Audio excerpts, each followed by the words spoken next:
پیر بن جائے نا، پھر اس کے دعوے دیکھو. مارکیٹ میں ہول سیل کے حساب سے پیر و مرشد ہیں. پتھر اٹھاؤ پیر نکلے گا. یہ میرے مرشد ہیں، یہ میرے اس کے مرشد، یہ فلانے کے مرشد، یہ ڈمکانے کے مرشد. مرشدوں کے حالات دیکھو. مرشد کو پتا ہوتا ہے میرے اوپر کیا حالات گزر رہے ہیں. مرشد کبھی غلط بات کر ہی نہیں سکتا. مرشد سے پوچھ کے شادیاں ہو رہی ہیں، مرشد سے پوچھ کے طلاقیں ہو رہی ہیں، مرشد سے پوچھ کے کاروبار ہو رہے ہیں. وہ مرشد ہے یا اس ایک انسان سب کچھ نہیں ہو سکتا. مرشد دوائیں بھی مرشد دیتے ہیں. جو مرشد کا اوریجنل کام ہے وہ نہیں کر رہے، باقی سارے کام مرشد. جو مرشد کا کام تھا لوگوں کے ظاہر باطن کی اصلاح کرنا. ظاہر باطن کی، ظاہر کے مطلب کیا؟ کبیرہ گناہ چھڑوا دینا، نمازوں کی پابندیاں کروا دینا، داڑھی رکھوا دینا. مرشد کی مرید میں اگر کوئی عورت ہے تو اس سے پردہ کروا دینا، شوہر کا فرما بردار بنوا دینا، اس کے اخلاق درست کروا دینا، حرام چھڑوا دینا، کاروبار میں رشوت لیتے ہو رشوت چھڑوا دینا. یہ ونس اپون اے ٹائم پیر و مرشد کا کام ہوا کرتا تھا. Once upon a time. سمجھ میں آ رہی ہے بات کہ نہیں آ رہی؟ پہلے زمانے میں پیر کسے کہا جاتا تھا؟ پیر اسے کہا جاتا تھا، دیکھو انگریزوں میں بھی پیر و مرشد ہوتے ہیں، وہ اس کو کہتے ہیں کاؤنسلنگ کرنے والا، مینٹور. وہ اس کو کیا کہتے ہیں؟ یہ ہمارا مینٹور ہے. ہر دور میں انسان کو تربیت کی ضرورت ہوتی ہے. ہر دور میں خود سے بہت مشکل ہوتا ہے، بہت ساری چیزوں میں ہدایت کی ضرورت ہوتی ہے. گورے بھی موٹیویشنل اسپیکرز کو سنتے ہیں نا، ان کو موٹیویشن ملتی ہے. ان کے یہاں بھی کچھ ہوتے ہیں، سلیکٹڈ لوگ ہوتے ہیں. شیکسپیئر کے کتنے ملفوظات مارکیٹ میں چل رہے ہوتے ہیں. انگریزوں کا بزرگ گزرا ہے شیکسپیئر. ہم بچپن میں سنتے تھے شیکسپیئر نے یہ فرمایا، شیکسپیئر نے یہ فرمایا، شیکسپیئر نے یہ فرمایا، تو چل میں تیرے پیچھے آیا. ہم پھر مذاق کرتے تھے، شیکسپیئر نے کہا فرمایا تو چل میں آیا. تو بچے تو پھر بچے ہوتے ہیں، ان کو شیکسپیئر سے کیا لینا دینا، ان کو تو مذاق چاہیے ہوتا ہے. خیر، تو پہلے زمانے میں یہ ہوتا تھا، اب بھی کہیں کہیں ہو رہا ہے کہ انسان کہتا ہے میں خود مختار نہیں ہوں، مجھ سے پہلے بھی دنیا میں بہت سارے نیک لوگ گزرے ہیں، ان کے پاس علم مجھ سے زیادہ ہے، ان کی عبادت مجھ سے زیادہ، ان کا تقویٰ مجھ سے زیادہ، ان کا ایکسپیرینس، ان کا تجربہ مجھ سے زیادہ. تو بجائے اس کے کہ میں نئے سرے سے تجربے کر کے زندگی گزاروں، کسی پہلے سے تجربے کار جو مخلص بھی ہو، اللہ والا بھی ہو، اس کی صحبت میں رہ کے اپنے آپ کو اس کے حوالے کر دوں. وہ جیسے کہے میں اس کے حساب سے زندگی گزاروں. پھر ایک وقت آئے گا کہ میرے اندر بھی صلاحیت پیدا ہو جائے گی. تو پھر وہ کیا کرتے تھے کہ وہ ایسے پیر و مرشد کے ہاتھ میں بیعت ہوتے تھے کہ آپ اللہ والے بزرگ ہیں، آپ سے پہلے بزرگوں کی طرف سے اجازت بھی ملی ہوئی ہے بیعت کرنے کی، انہوں نے آپ پر اعتماد کیا ہے، گویا کہ آپ سرٹیفائیڈ ہیں ان کی طرف سے، تو گدی نشین ہیں آپ ان کے. تو ہم اب آپ کے ہاتھ پہ بیعت ہو کے اپنے آپ کو آپ کے حوالے کریں گے. اور کس چیز میں حوالے کریں گے؟ کہ بھائی ہم سے یہ گناہ نہیں چھوٹتے، ہمارے اندر اللہ کا اتنا خوف پیدا ہو جائے کہ ہر صغیرہ کبیرہ گناہ سے ہمیں توبہ کی توفیق مل جائے، اور ہمارے باطن سے حسد، بغض، کینہ، دنیا کی محبت یہ نکل جائے. یعنی جیسے آپ اللہ والے ہیں، اللہ کرے ہم بھی ایسے ہی بن جائیں. تو اس صحبت سے انسان بن جاتا ہے. دنیا میں سب سے پاورفل جو موٹیویشن ہے نا، پتہ ہے کیا ہے؟ وہ صحبت. کسی نیک آدمی کے ساتھ رہ لو. اس سے زیادہ پاورفل، تبدیل کرنے والی دنیا میں کوئی چیز ہے نہیں. اور آج انہی بزرگوں کا مذاق اڑا کے ان کی حیثیت ہی ختم کر دی. نئے نئے جو اسکالرز مارکیٹ میں آ رہے ہیں. تو صحابہ کیوں بنے بھائی؟ سید الانبیاء صلی اللہ علیہ وسلم کی صحبت میں. تعلیمات تو ہمارے پاس بھی ہیں، نبی کی حدیثیں ہمارے پاس بھی ہیں، نبی کا دیا ہوا قرآن آج بھی محفوظ ہے یا نہیں ہے؟ کیا خیال ہے بھائی؟ لیکن میں اور آپ میں سے کوئی ان تعلیمات کو فالو کر کے صحابی بن سکتا ہے؟ نہیں بن سکتا بھائی. انہوں نے نبی کی صحبت میں ٹائم گزارا ہے، وہ کیفیات پیدا ہی نہیں ہو سکتی ہماری جو صحابہ کی تھیں. ناممکن ہے. نوح علیہ السلام کا بیٹا کافر تھا، نوح علیہ السلام نے اس کی فکر نہیں کی ہوگی ہدایت کی؟ بولو. پیغمبر سے زیادہ پاور کسی کی تبلیغ میں ہو سکتی ہے؟ کوئی ایک پہلو بھی نوح علیہ السلام نے اپنے بیٹے کی تربیت کا چھوڑا نہیں ہوگا، کیونکہ انبیاء ہر لحاظ سے کامل ہوتے ہیں. اس کے باوجود کیسا بدبخت طوفان اپنی آنکھوں سے دیکھ رہا ہے پھر بھی ایمان نہیں لے کر آیا.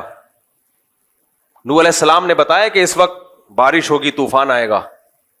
پہلے کوئی محکمہ موسمیات والا کہ جو محکمہ یہ اتنا فعال نہیں تھا، جب بارش آنا شروع ہوئی تو یقین ہو جانا چاہیے تھا کہ میرے والد اللہ کے پیغمبر ہیں. انہوں نے بتایا تھا طوفان آئے گا اور دیکھو آنا شروع ہو گیا. لیکن اپنی آنکھوں سے طوفان دیکھ رہا ہے. نوح علیہ السلام نے آخری بار موقع دیا، آ جا میری کشتی میں. کیا بھائی چلا جاتا، احتیاطاً چلا جاتا، کیا خیال ہے؟ کیا چانس تو ہے، لیکن کیسے دلوں پہ مہر لگی ہے. کیا کہہ رہا ہے؟ سآوی الی جبل یعصمنی من الماء،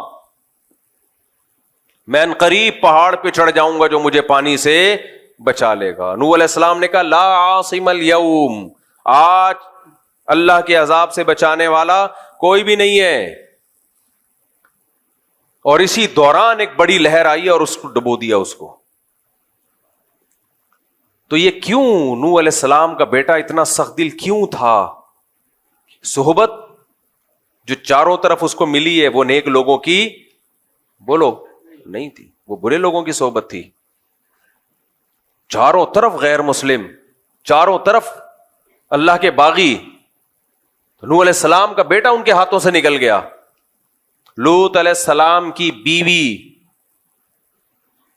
لوط علیہ السلام نے نکاح سے پہلے بھی دیکھا ہوگا نا، تحقیق کی ہوگی، کیا خیال ہے؟ یا وہی ایسے ہی نکاح کر لیا ہوگا جہاں سے بھی پیغام آیا بس نکاح کر لیا؟ کیا پیغمبر یہ غلطی کر سکتے ہیں؟ کتنا سوچ بچار کے بعد نکاح کیا آپ نے. جو جس چیز سے نوح علیہ السلام قوم کو روک رہے ہیں، لڑکوں سے بدفعلی، اسی میں لوط علیہ السلام کی بیوی مخبر بنی ہوئی ہے،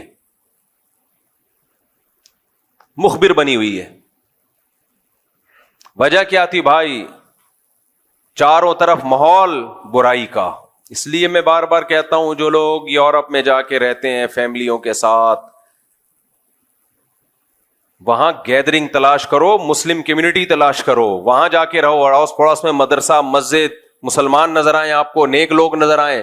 ورنہ خدا کی قسم جو تباہ ہوتی ہے نا اولاد، کانوں کو ہاتھ لگائے آدمی.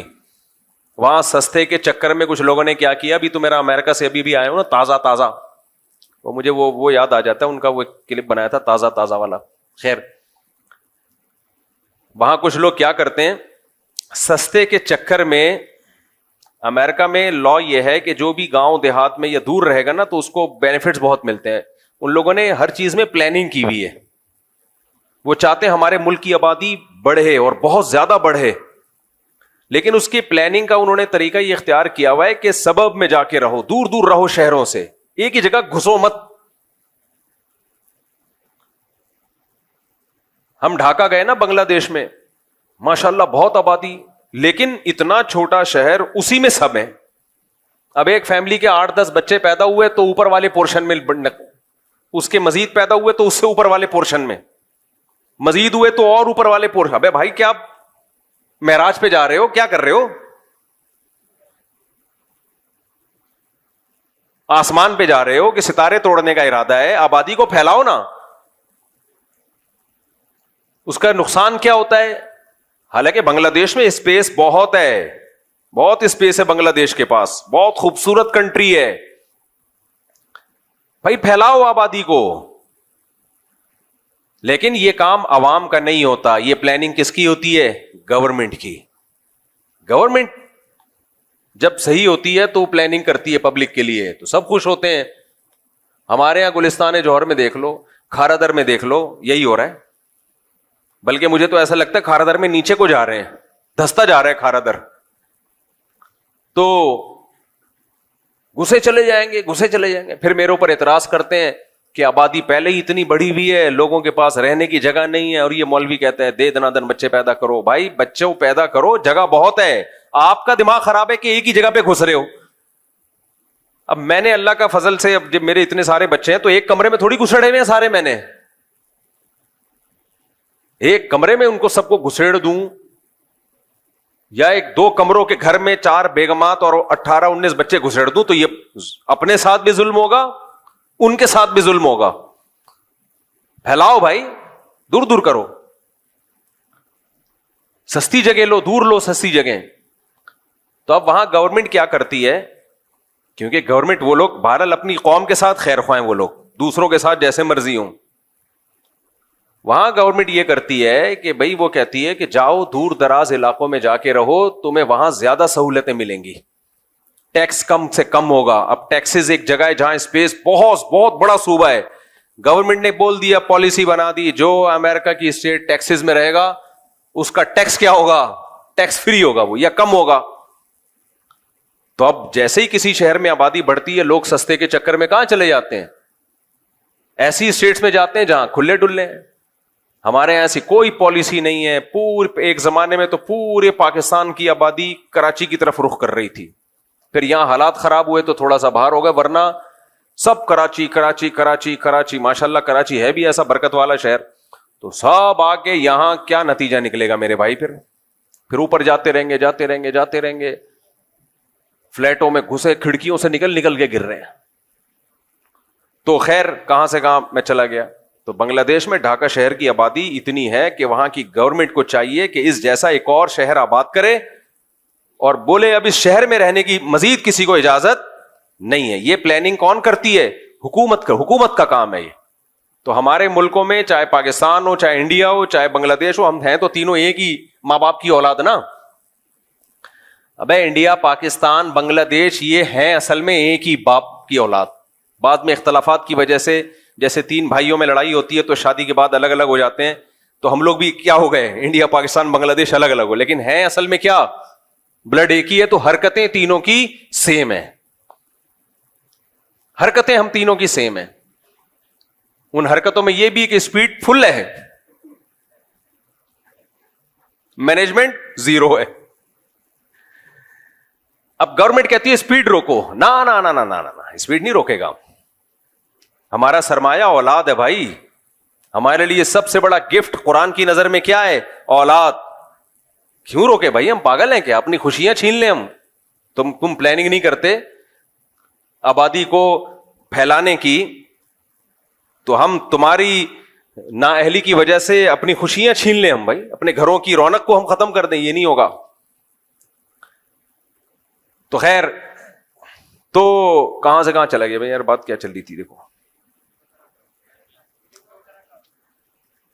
علم تو 2 طرح کا ہوتا ہے. میں امریکہ میں کیسے آیا, وہاں کے ماحول کی بات کر رہا تھا میں.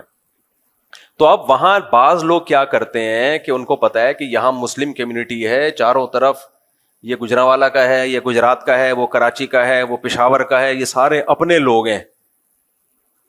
تو وہ کیا کرتے ہیں کہ کچھ بینیفٹس ان کو ملتے ہیں دور دراز علاقوں میں جا کے رہنے کے, تو سستے کے چکر میں وہ ایسی جگہوں پہ چلے, دور دراز بھی جاؤ لیکن اڑوس پڑوس میں کوئی مسجد مدرسہ تو ہو نا, یا جا کے بنا لو کم از کم. چاروں طرف جب غیر مسلم ہیں اور آپ سستے کے چکر میں وہاں چلے گئے اور یہ سوچ کے کہ میں اپنی اولاد پہ کنٹرول رکھوں گا, تو نوح علیہ السلام کا اپنی اولاد پہ کنٹرول نہیں رہا میرے بھائی. ہم اور آپ کس کھیت کی مولی ہیں. تو میں تو وہاں ہو کے آیا ہوں, جو بچے بگڑتے ہیں وہ وہاں کا بگڑا ہوا چھوٹا بگڑا ہوا نہیں ہوتا, یہاں کا بگڑا ہوا کیا ہوگا, اتنا ہی ہوگا کہ ایک دن جیب سے سگریٹ نکلی تو ابا نے 2 چماٹے لگا دیا, آئندہ نہیں پینا, یہی بگڑا ہوا ہوگا نا. وہاں کا ایسا نہیں ہوتا بھائی, وہاں کا بگڑا ہوا وہ امریکہ کا بگڑا ہوا ہے. امریکہ سمجھتا ہے کہ اگر ہمارا بگڑا ہوا تھوڑا سا ہوا, تھوڑا بگڑا ہوا تو ہماری توہین ہے, ہم سپر پاور ہیں, تو ہمارا بگڑا ہوا بھی سپر ہونا چاہیے. چھوٹی موٹی چیزیں وہاں انسلٹ ہے اس قوم کی. وہاں شوہر بگڑ جائے, چھوٹا ہوا بگڑا ہوا نہیں ہوتا, وہ شوہر وہاں کا بگڑا ہوا ایسا خاندانی بگڑا ہوا ہوتا ہے. وہاں عورت بگڑ جائے, اف, تباہی ہے وہ. ابھی میں مثالیں کیا دوں کہ کیا بگڑتے ہیں وہاں پہ جو بگڑتے ہیں. آپ ایسا نہ ہو یہاں بھی وہ بگاڑ شروع ہو جائے, تو یہاں جو بگڑے ہوئے شوہر ہیں وہ سمجھیں گے کہ یار ہم تو بہت نیک ہیں, ہم تو اپنے آپ کو بگڑا ہوا سمجھ رہے تھے. تو بگڑا ہوا تو اس کو کہتے ہیں, وہ اور بگڑ جائیں گے. پھر وہاں کا بچہ جو بگڑا ہوا ہوتا ہے وہ بہت خطرناک بگڑا ہوا ہوتا ہے. تو اس کو وہ گورے بگڑا ہوا کہتے ہی نہیں ہے, اس کو وہ کہتے ہیں کہ ہیومن رائٹس ہیں, آزادی ہے, آپ کا رائٹ ہے جو مرضی کر لو ابا کے ساتھ, آپ کا کیا ہے رائٹ. یعنی جمشید کے رائٹس اور ابا کے رائٹس برابر ہیں. پڑوس میں کوئی جمشید صاحب رہتے ہیں تو جو ان کے رائٹس ہیں وہی آپ کے ڈیڈی پاپا کے رائٹس ہیں. پڑوس میں کوئی انٹی رہتی ہیں, ان کے جو رائٹس ہیں وہی آپ کی مدر کے رائٹس ہیں. اما میں اور انٹی میں کوئی فرق نہیں ہے, ابا میں اور جمشید میں بولو کوئی فرق نہیں ہے, بھائی میں اور غفار میں کوئی فرق, بہن میں اور محمودہ میں کوئی فرق ہے ہی نہیں, سب برابر. انسانیت کہتے ہیں مساوات پہ یہ سوسائٹی قائم ہے. ہمارے حضرت مساوات پہ واقعہ سنائے کرتے تھے. یہ جو لبرل لوگ ہیں نا یہ کہتے ہیں سب برابر ہیں, سب انسان. اسلام یہ تھوڑی کہتا ہے سب برابر ہیں بھائی. اسلام کہتا ہے جمشید تمہارا کیا لگتا ہے, یہ تو تمہارے ابا ہیں بھائی, ان کے رائٹس زیادہ ہیں. اما کے رائٹس بولو زیادہ ہیں, بیوی کے رائٹس زیادہ ہیں, گرل فرینڈ کے کوئی رائٹ وائٹ نہیں ہے. تو جو کہتے ہیں نا سب برابر, تو اس پہ ہمارے حضرت مفتی رشید احمد صاحب ایک لطیفہ سنایا کرتے تھے کہ گرو اور چیلا جا رہے تھے, تو گرو نے اپنے چیلے سے بولا کہ یار فلاں ملک ہے, فرض کر لو جون پور ہے, وہاں ہم نے سنا ہے کہ سب انسانوں سے برابر سلوک کیا جاتا ہے, تو وہاں چل کے رہتے ہیں, اس ملک سے تو بہتر ہے وہاں چل کے رہو, سب انسان کیا ہیں برابر. جیسے یہاں سے بھی بہت لوگ باہر یورپ میں امریکہ میں موو کرتے ہیں کہ وہاں حقوق بہت ہیں, وہاں کیا ہے حقوق.